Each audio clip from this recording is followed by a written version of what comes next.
जय श्री कृष्ण। राधे राधे। आज हम सुनेंगे तुलसीदास कृत रामचरितमानस के उत्तरकांड में लिखा हुआ कागभुसुंडी जी की कथा। तो कथा इस प्रकार है। रावण के पुत्र मेघनाद ने राम से युद्ध करते हुए राम को नागपाश से बांध दिया था। देवर्षि नारद के कहने पर गरुड़, जो कि नागभक्षी थे, ने नागपाश के समस्त नागों को प्रताड़ित कर राम को नागपाश के बंधन से छुड़ाया। राम के इस तरह नागपाश में बंध जाने पर राम के परम ब्रह्म होने पर गरुड़ को संदेह हो गया। गरुड़ का संदेह दूर करने के लिए देवर्षि नारद ने उन्हें ब्रह्मा जी के पास भेजा। ब्रह्मा जी ने उनसे कहा कि तुम्हारा संदेह भगवान शंकर जी ही दूर कर सकते हैं। भगवान शंकर ने भी गरुड़ को उनका संदेह मिटाने के लिए कागभुसुंडी जी के पास भेज दिया। अंत में कागभुसुंडी जी ने राम के चरित्र की पवित्र कथा सुनाकर गरुड़ के संदेह को दूर कर दिया। गरुड़ के संदेह समाप्त हो जाने के पश्चात कागभुसुंडी जी गरुड़ को स्वयं की कथा सुनाया, जो इस प्रकार है। पूर्व के एक कल्प में कलयुग का समय चल रहा था। उसी समय कागभुसुंडी जी का प्रथम जन्म अयोध्यापुरी में एक शूद्र के घर में हुआ। उस जन्म में भगवान शिव के भक्त थे, किंतु अभिमानपूर्वक अन्य देवताओं की निंदा करते थे। एक बार अयोध्या में अकाल पड़ जाने पर वे उज्जैन चले गए। वहाँ वे एक दयालु ब्राह्मण की सेवा करते हुए उन्हीं के साथ रहने लगे। वे ब्राह्मण भगवान शंकर के बहुत बड़े भक्त थे, किंतु भगवान विष्णु की निंदा कभी नहीं करते थे। उन्होंने उस शूद्र को शिव जी का मंत्र दिया।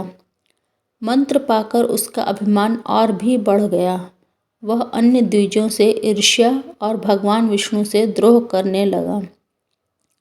उसके इस व्यवहार से उनके गुरु, जो ब्राह्मण थे, वे अत्यंत दुखी होकर उसे श्री राम की भक्ति का उपदेश दिया करते थे। एक बार उस शूद्र ने भगवान शंकर के मंदिर में अपने गुरु अर्थात जिस ब्राह्मण के साथ वह रहता था का अपमान कर दिया।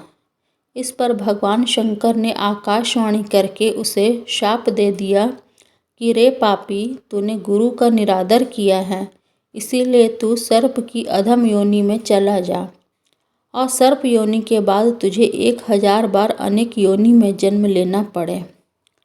गुरु बड़े दयालु थे, इसीलिए उन्होंने शिव जी की स्तुति करके अपने शिष्य के लिए क्षमा प्रार्थना की। गुरु के द्वारा क्षमा याचना करने पर भगवान शंकर ने आकाशवाणी करके कहा, हे ब्राह्मण, मेरा शाप व्यर्थ नहीं जाएगा। इस शूद्र को 1000 बार जन्म अवश्य ही लेना पड़ेगा, किंतु जन्मने और मरने में जो दूसरा दुख होता है वह इसे नहीं होगा, और किसी भी जन्म में इसका ज्ञान नहीं मिटेगा। इसे अपने प्रत्येक जन्म का स्मरण बना रहेगा। जगत में इसे कुछ भी दुर्लभ ना होगा और इसकी सर्वत्र अबाध गति होगी। मेरी कृपा से इसे भगवान श्री राम के चरणों के प्रति भक्ति भी प्राप्त होगी। इसके पश्चात उस शूद्र ने विंध्याचल में जाकर सर्प योनि प्राप्त किया। कुछ काल बीतने पर उसने उस शरीर को बिना किसी कष्ट के त्याग दिया, और वह जो भी शरीर धारण करता था उसे बिना कष्ट के सुखपूर्वक त्याग देता था। जैसे मनुष्य पुराने वस्त्र को त्याग कर नया वस्त्र पहन लेता है, प्रत्येक जन्म की याद उसे बनी रहती थी। श्री राम जी के प्रति भक्ति भी उनमें उत्पन्न हो गई थी। अंतिम शरीर उसने ब्राह्मण का पाया। ब्राह्मण हो जाने पर ज्ञान प्राप्ति के लिए वह लोमश ऋषि के पास गया। जब लोमश ऋषि उसे ज्ञान देते थे तो वह उनसे अनेक प्रकार के तर्क कुतर्क करता था। उसके इस व्यवहार से कुपित होकर लोमश ऋषि ने उसे शाप दे दिया कि जा तू चांडाल पक्षी कौवा हो जा। वह तत्काल कौवा बनकर उड़ गया।